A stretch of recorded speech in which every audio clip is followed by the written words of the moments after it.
Үшінші күн өзіңмен сөйлесуді талқылау. Курстың 3-ші күні басталды.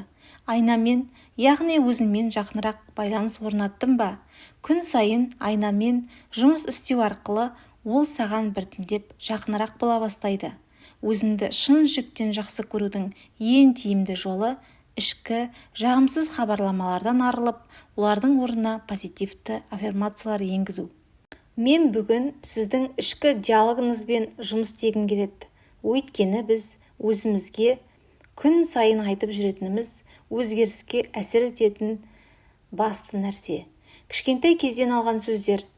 Көпшілігіміз алғашқы ішкі хабарламаларды ата-анадан, мұғалімдерден немесе маңызы бар адамдардан аламыз. Мысалы, бөлменді жина, неге төсегінді жинамайсың, сен неге үнемі осылай істейсің? Бала кезімізде сүйікті болу үшін біз осы сөздерге бағындық. Егер солай жасасақ, бізді жақсы көреді деп сендік. Бірақ бұл сөздер шартты қабылдауға негізделген. Мұны ұмытпаңыз. Басқалардың мақұлдауы мен махаббаты шартты. Ол сіздің нағыз құндылығыңызға еш қатысы жоқ. Өзіңізбен сөйлесу маңызды. Сіздің ішкі диалогыңыз шынайы күшке ие. Сіз өзіңізге не айтсаңыз, соған сай әрекет етесіз. Сол ішкі сөздер сіздің ойыңыздағы атмосфераны құрайды. Ол атмосфера сіздің әрекеттеріңізге, өмірден не алатыныңызға әсер етеді. Егер сіз өзіңізді төмен бағаласаңыз, өмірде соған сай болады. 3-ші күн айнамен жұмысқа арналған жаттығу. Жуынатын бөлмедегі айна алдына тұрыңыз, не отырыңыз. Өзіңізге тіке қараңыз. Келесі аффирмацияны айтыңыз. Мен өзіме не айтсам да, мен оны сүйіспеншілікпен айтамын. Қайта-қайта қайталаңыз.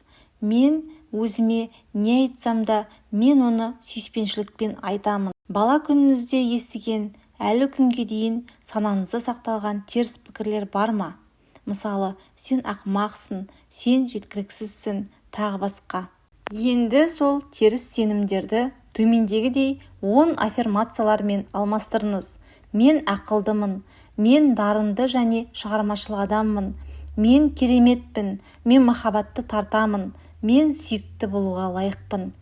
1-2 аффирмацияны таңдап, күні бойы бірнеше рет қайталаңыз. Олармен өзіңізді жайлы сезінгенше жалғастырыңыз. Айнадан өз бейнеңізді көрген сайын сол махаббатқа толы аффирмацияны қайталаңыз. Мен сізді осы жұмыс барысында күнделік жүргізуге шақырамын. Қысқаша болса да өз ойларыңыз бен сезімдеріңізді жазып отырыңыз.